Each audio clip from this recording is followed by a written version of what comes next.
I welcome you all in this video where you will learn about demand and supply of money. After watching this video, you will be able to explain two most important variables of the monetary sector, which is the demand for money and the supply of money. The demand for money and the supply of money are two important variables of the monetary sector that we study in macroeconomics. Both these factors help us in determining two important macroeconomic variables: the rate of interest, which is also known as return on money, and the second important economic variable is general price level. Interest rate and general price level plays a very significant role in determining many other economic variables, especially the GDP and employment in a particular economy. The Reserve Bank of India makes the measure of money supply in India. If you want to know how much money is there in circulation, you can visit the website of Reserve Bank of India. For measuring the stock of money in the economy, RBI uses different measures.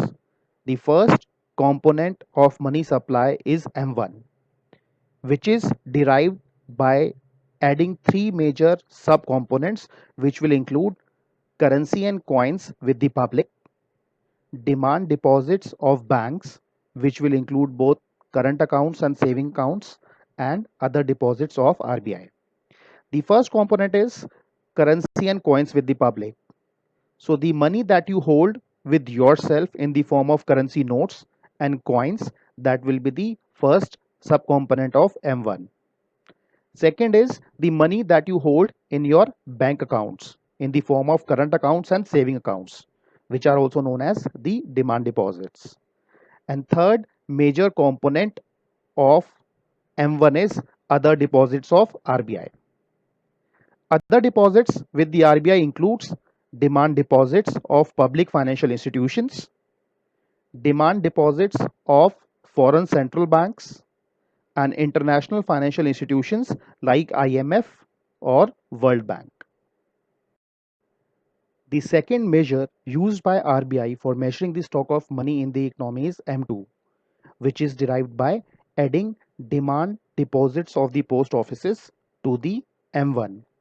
As you know, M1 is currency and coins with the public plus demand deposits of banks in the form of current and savings accounts and other deposits of RBI.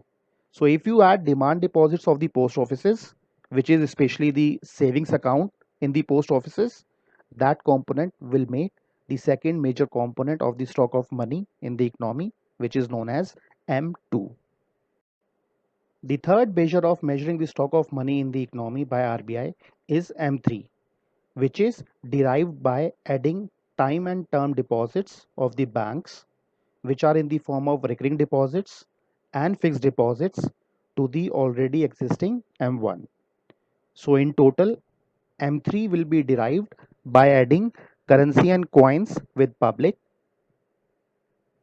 demand deposits of banks, which are in the form of current and savings account, other deposits of RBI, and the fourth subcomponent is time or term deposits of the banks, which are in the form of recurring deposits and fixed deposits.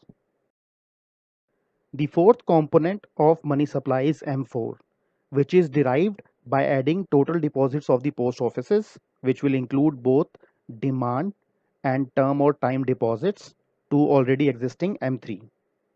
So now we can say M4 is derived by adding currency and coins with the public plus demand deposits of banks, current and savings account, plus other deposits of RBI, plus time or term deposits of the banks, which will include the recurring deposits and fixed deposits, plus total deposits of the post offices, which are in the form of demand deposits as well as term or time deposits. So these are the four different measures which RBI uses for measuring the stock of money in an economy: M1, M2, M3, and M4. M1 and M2 are also known as narrow money, whereas M3 and M4 component are also known as broad money. After studying the major components of money supply, let us now understand the demand for money. The economists of different generations have offered different theories for understanding demand for money. So, the major theories for understanding the demand for money are classical theory of money demand, Keynesian theory of demand for money, and money demand theories of post Keynesian era. Out of these three theories, Keynesian theory of demand for money is the most important theory for understanding the factors affecting demand for money. Keynes developed analytically a very sound theory of demand for money, which is also known as liquidity preference theory. According to this theory, money is demanded by the people for three important motives, and these motives are transaction motive, precautionary motive, and speculative motive. The first important motive why people demand money is for their transaction motive. It refers to money held by the people to carry out daily necessary transactions. People hold money for transaction purpose as there is often a time gap between need for expenditure and the income earnings. Maybe you are getting an income on weekly basis, monthly basis, or quarterly basis, but you have expenditure on daily basis. So for this time gap, people do hold some money for their day-to-day transactions. So money held for transaction purpose is known as transaction demand for money. Precautionary demand for money refers to the money held by the households and firms to meet contingent expenditure. The need for contingent expenditure arises due to unforeseen and unpredictable events like fire, theft, sickness, accidents, loss of job. Since there are many uncertainties in human life, people hold some idle cash balance as a safety measure. And Keynes called money held with this purpose of meeting the contingent expenditure as the precautionary demand for money. The third important reason why people hold money is for speculative motive. According to Keynes, people hold a part of their income in a form of idle cash balance for speculative purpose, with the objective of taking the advantage of changing market conditions, especially in money market. When you hold money for speculative purpose, it has an opportunity cost, which is nothing but the loss of interest on cash held as idle cash balance.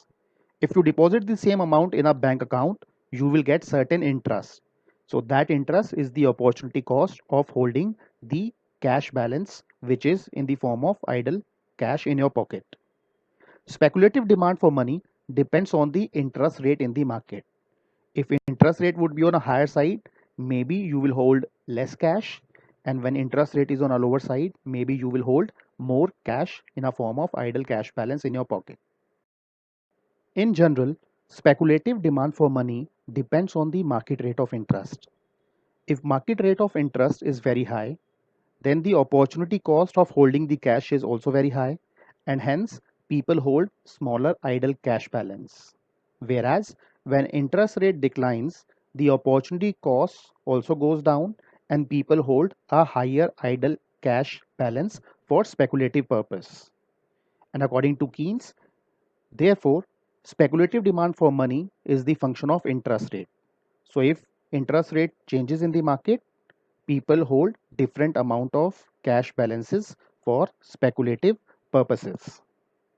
Keynes has also pointed out a remote possibility of people holding a very large amount of idle cash balance when market rate of interest is critically very low.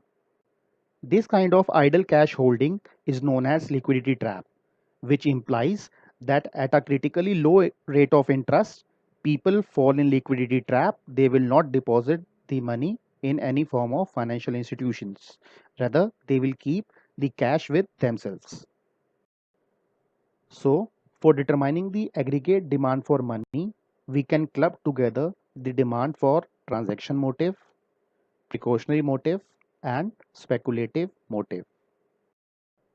Now let us check what we have learned in this video with the help of some multiple choice questions. And the first question is, Which of the following organization makes the measure of money supply in India? A. The Reserve Bank of India. B. The Securities Exchange Board of India. C. Commercial banks. D. All of the above. And the right answer is A. The Reserve Bank of India. M1 component of money supply includes A. Currency and coins with the public. B. Demand deposits of banks. C. Other deposits of RBI. D. All of the above. And the right answer is D. All of the above. The theory of demand for money given by Keynes is also known as A. Liquidity adjustment theory. B. Liquidity preference theory. C. Money adjustment theory. D. Money preference theory. And the right answer is B. Liquidity preference theory. According to Keynes, for which of the following motives people demand money? A. Transaction motive. B. Precautionary motive.